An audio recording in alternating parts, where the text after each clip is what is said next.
Hello friends, ಎಲ್ರಿಗೂ ನಮಸ್ಕಾರ.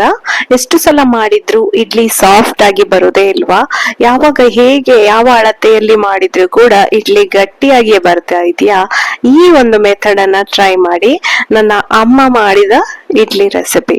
ಈ ಒಂದು ಇಡ್ಲಿ ರೆಸಿಪಿ ನಾವಂತೂ ತುಂಬಾನೇ ಫ್ಯಾನ್ ಇದಕ್ಕೆ. ಮಲ್ಲಿಗೆ ಇಡ್ಲಿ ಅಂತಲೇ ಕರೆಯೋದು. ಈ ಒಂದು ಮೆಷರ್ಮೆಂಟ್ ಅಲ್ಲಿ ನೀವು ಇಡ್ಲಿ ಮಾಡಿತ್ತು ಅಂತ ಹೇಳಿದ್ರೆ ತುಂಬಾನೇ ಚೆನ್ನಾಗಿ ಬರ್ತದೆ, ಮೃದುವಾಗಿ ಬರ್ತದೆ. ತುಂಬಾ ಈಸಿ ಮೆಥಡ್ ಕೂಡ. ಕೆಲವೊಮ್ಮೆ ನಾನು ಎಷ್ಟೋ ಸಲ ಹೇಳಿದ್ದುಂಟು, ನೀನು ಎಷ್ಟು ಹೇಗೆ ಮಾಡಿದ್ರು ಕೂಡ ತುಂಬಾ ಸಾಫ್ಟ್ ಬರ್ತದೆ, ನಾವು ಎಷ್ಟೇ ಟ್ರೈ ಮಾಡಿದ್ರು ಅದು ಸಾಫ್ಟ್ ಬರೋದೇ ಇಲ್ಲ, ಯಾಕೆ ಅಂತ ಹೇಳಿ.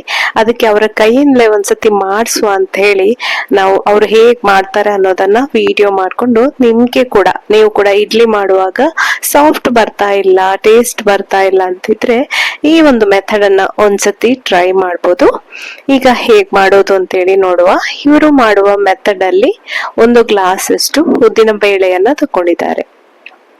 ಇಡೀ ಉದ್ದಿನ ಬೇಳೆ ಬೇಕು ಅಂತ ಏನಿಲ್ಲ, ಗುಂಡು ಉದ್ದಿನ ಬೇಳೆಯನ್ನ ಕೆಲವರು ಉಪಯೋಗಿಸ್ತಾರೆ, ಅದು ಆಗ್ಬೇಕು ಅಂತ ಏನಿಲ್ಲ. ಮಾಮೂಲಿ ಉದ್ದಿನ ಬೇಳೆ 1 ಗ್ಲಾಸ್. 2 ಗ್ಲಾಸ್ ಅಳತೆಯಲ್ಲಿ ನಾವು ಯಾವ ಗ್ಲಾಸ್ ಅಲ್ಲಿ ಉದ್ದಿನ ಬೇಳೆಯನ್ನ ತಕೊಂಡಿದ್ದೇವೆಯೋ ಅದೇ ಗ್ಲಾಸ್ ಅಲ್ಲಿ 2 ಗ್ಲಾಸ್ ಅಷ್ಟು ಇಡ್ಲಿ ಅಕ್ಕಿ ಅಂತ ಹೇಳಿ ಸಿಗ್ತದೆ, ಅದನ್ನ ಯೂಸ್ ಮಾಡ್ತಾ ಇದ್ದೇನೆ. ಇಡ್ಲಿ ಅಕ್ಕಿ 2 ಗ್ಲಾಸ್, 1 ಗ್ಲಾಸ್ ಉದ್ದಿನ ಬೇಳೆ. ಇವಿಷ್ಟನ್ನ ಚೆನ್ನಾಗಿ ತೊಳೆದು ಒಂದು 5 ರಿಂದ 6 ಗಂಟೆಗಳಷ್ಟು ಹೊತ್ತು ನೆನೆಸ್ಕೊಳ್ಬೇಕು. ಈಗ ನೀವು ಮರುದಿವ್ಸ ಬೆಳಿಗ್ಗೆಗೆ ತಿಂಡಿ ಮಾಡೋದಂದ್ರೆ ಇದ್ರೆ ಮೊದ್ಲಿನ ದಿವ್ಸ ಒಂದು 10-11 ಗಂಟೆ ಅಷ್ಟೊತ್ತಿಗೆ ಇದನ್ನ ನೆನೆಸಿಕೊಳ್ಬೇಕು. ಆಮೇಲೆ ಸಾಯಂಕಾಲ ಇದನ್ನ ಗ್ರೈಂಡ್ ಮಾಡ್ಕೊಳ್ಬೇಕು. ಈಗ ಸಾಯಂಕಾಲ ಅಥವಾ ರಾತ್ರಿ ಒಂದು 7-8 ಗಂಟೆ ಅಷ್ಟೊತ್ತಿಗೆ ಗ್ರೈಂಡ್ ಮಾಡ್ತಾ ಇದ್ದೇವೆ. ಈಗ ಸಮ್ಮರ್ ಅಲ್ವಾ, ಹಾಗಾಗಿ ಇದು ಹಿಟ್ಟು ಹುಳಿ ಬರೋದು ಎಲ್ಲ ತುಂಬಾನೇ ಬೇಗ. ಹಾಗೆ ಒಂದು 7-8 ಗಂಟೆ ಅಷ್ಟೊತ್ತಿಗೆ ಗ್ರೈಂಡ್ ಮಾಡ್ತಾ ಇದ್ದೇನೆ. ಉದ್ದಿನ ಬೇಳೆ ಮೊದ್ಲಿಗೆ ನುಣ್ಣಗೆ ಗ್ರೈಂಡ್ ಮಾಡ್ಕೊಳ್ಬೇಕು. ಗ್ರೈಂಡ್ ಮಾಡ್ಕೊಳ್ಳುವಾಗ ನೀವು ಇದು ಐಸ್ ಕ್ಯೂಬ್ಸ್ ಹಾಕೊಳ್ಬಹುದು ಅಥವಾ ತಣ್ಣೀರನ್ನ ಅಂದ್ರೆ ಕೋಲ್ಡ್ ವಾಟರ್ ಅನ್ನ ನೀವು ಯೂಸ್ ಮಾಡ್ಕೊಳ್ಬೇಕು. ಯಾಕಂದ್ರೆ ಈಗ ತುಂಬಾ ಸೆಕೆ ಇದೆ ಅಲ್ವಾ, ಅದಕ್ಕೋಸ್ಕರ. ನೋಡಿ, ಈ ತರ ಉದ್ದಿನ ಬೇಳೆಯನ್ನ ನುಣ್ಣಗೆ ಗ್ರೈಂಡ್ ಮಾಡಿಕೊಂಡಿದ್ದೇನೆ. ಇಲ್ಲಿ ಅಮ್ಮನೆ ಮಾಡ್ತಿದ್ದಾರೆ. ಅದಾದ ನಂತರ ನೆಕ್ಸ್ಟ್ ಅಕ್ಕಿ 2 ಗ್ಲಾಸ್ ಅಕ್ಕಿ ಇದೆ, ಅದನ್ನ ಒಂದೇ ಸಲ ಗ್ರೈಂಡ್ ಮಾಡ್ಲಿಲ್ಲ, 2 ಸಲ ಮಿಕ್ಸಿಗೆ ಹಾಕಿ ಗ್ರೈಂಡ್. ನೋಡಿ ಎಷ್ಟು ಯಾವ ತರ ಅಕ್ಕಿ ನುಣ್ಣಗೆ ಆಗ್ಲಿಕ್ಕಿಲ್ಲ, ಈ ತರ ಇಷ್ಟು ತರಿ ತರಿ ಇರ್ಬೇಕು. ಈ ತರ ಕೈಗೆ ಮುಟ್ಟುವಾಗ ಗೊತ್ತಾಗುತ್ತೆ ನಮ್ಗೆ ತರಿ ತರಿ. ಅದು ಸ್ವಲ್ಪ ಸಣ್ಣಗಾಗಿ ಹೋದ್ರು ಕೂಡ ನಮ್ಗೆ ಇಡ್ಲಿ ಗಟ್ಟಿ ಬರ್ತದೆ. ಹಾಗೆ ಅಕ್ಕಿ ರುಬ್ಬುವಾಗ ನಾವು ತುಂಬಾ ಜಾಗ್ರತೆ ಬೇಕು. ಅದನ್ನ ಜಾಸ್ತಿ ರುಬ್ಬಲಿಕ್ಕೆ ನೈಸ್ ಆಗ್ಬಾರ್ದು. ಅಕ್ಕಿ ರುಬ್ಬುವ ಮಿಸ್ಟೇಕ್ ಇಂದ ನಾವು ಮಾಡಿದಂತಹ ಇಡ್ಲಿ ಕೆಲವೊಮ್ಮೆ ಗಟ್ಟಿ ಬರುವ ಚಾನ್ಸಸ್ ಇದೆ. ಅಕ್ಕಿ ತರಿ ತರಿಯಾಗಿ ರುಬ್ಬೇಕು. ಹಾಗೆ ಇಲ್ಲಿ ನೋಡಿ, 1 ಕಪ್ ಅಷ್ಟು ಅನ್ನವನ್ನ, ಬೇಯಿಸಿದ ಬೆಳ್ತಿಗೆ ಅನ್ನವನ್ನ ಇಲ್ಲಿ ಉಪಯೋಗಿಸಿದ್ದಾರೆ. ಅನ್ನ ಹಾಕಿ ಮಾಡೋದ್ರಿಂದ ಕೂಡ ಇಡ್ಲಿ ಸಾಫ್ಟ್ ಆಗಿ ಬರ್ತದೆ. ಆಮೇಲೆ ಮತ್ತೊಂದು ಪಾಯಿಂಟ್ ಅಂತ ಹೇಳಿದ್ರೆ, ಇದನ್ನ ಚೆನ್ನಾಗಿ ಕಲಸಿಕೊಳ್ಬೇಕು. ಒಂದು 3 ರಿಂದ 4 ನಿಮಿಷ ಕಂಟಿನ್ಯೂಸ್ ಆಗಿ ಉದ್ದಿನ ಬೇಳೆ ಅಕ್ಕಿ ಎಲ್ಲವೂ ಚೆನ್ನಾಗಿ ಮಿಕ್ಸ್ ಆಗ್ಬೇಕು. ನೋಡಿ, ಮರುದಿವ್ಸ ಹೇಗೆ ಬಂದಿದೆ ಹಿಟ್ಟು ಅಂತ ಹೇಳಿ. ಈಗಂತೂ ಸೆಕೆಗಾಲ. ಒಂದು ರಾತ್ರಿ 9 ಗಂಟೆಗೆ ಕಡ್ದು ಇಟ್ಟದ್ದು ಮರುದಿವ್ಸ ಬೆಳಿಗ್ಗೆ ಒಂದು 7-7:30 ಅಷ್ಟೊತ್ತಿಗೆ ನಾವು ಇದನ್ನ ಬೇಯಲಿಕ್ಕೆ ಇಡ್ತಾ ಇದ್ದೇವೆ.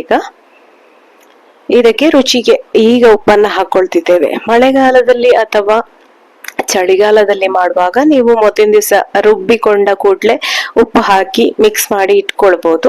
ಈಗ ತುಂಬಾ ಸೆಕೆ ಇರೋದ್ರಿಂದ ಜಾಸ್ತಿ ಹುಳಿ ಬರೋದು ಬೇಡ ಅಂತೇಳಿ ಈಗ ಬೆಳಿಗ್ಗೆ ಉಪ್ಪು ಹಾಕಿ ಮಾಡ್ತಾ ಇದ್ದೇವೆ, ಬೇಯಿಸ್ಲಿಕ್ಕೆ ಇಡ್ತಾ ಇದ್ದೇವೆ. ಚೆನ್ನಾಗಿ ಮಿಕ್ಸ್ ಮಾಡ್ಕೊಳ್ಬೇಕು. ಉಪ್ಪು ಹಾಕಿ, ಉಪ್ಪು ಕರಗ್ಬೇಕಲ್ವಾ. ಈಗ ಹಿಟ್ಟನ್ನ ನೋಡಿ ಎಷ್ಟು ಚೆನ್ನಾಗಿ ಕಲಸ್ಕೊಳ್ತಿದ್ದಾರೆ. ಎಷ್ಟು ಹುಳಿ ಬಂದಿದೆ ನೋಡಿ, ಎಷ್ಟು ಹುದುಗು ಬಂದಿದೆ ಹಿಟ್ಟು. ಇದನ್ನ ಚೆನ್ನಾಗಿ ಕಲಸಿಕೊಳ್ಬೇಕು. ಈ ರೀತಿ ಮಲ್ಲಿಗೆ ಇಡ್ಲಿ ಮಾಡಿದ್ರೆ ಇದಕ್ಕೆ ರುಚಿಯಾದ ತೆಂಗಿನಕಾಯಿ ಚಟ್ನಿ ಅಥವಾ ಸಾಂಬಾರ್ ಯಾವ್ದಾದ್ರೂ ಮಾಡ್ಕೊಳ್ಬಹುದು. ಈಗ ಇದನ್ನ ತಟ್ಟೆಗೆ ಹಾಕೊಳ್ಳುವ.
ನೋಡಿದ್ರಲ್ಲ ಫ್ರೆಂಡ್ಸ್, ಎಷ್ಟು ಮೃದುವಾಗಿ ಹತ್ತಿಯ ಹಾಗೆ ಮೆತ್ತಗೆ ಇಡ್ಲಿ ತಯಾರಾಗಿದೆ.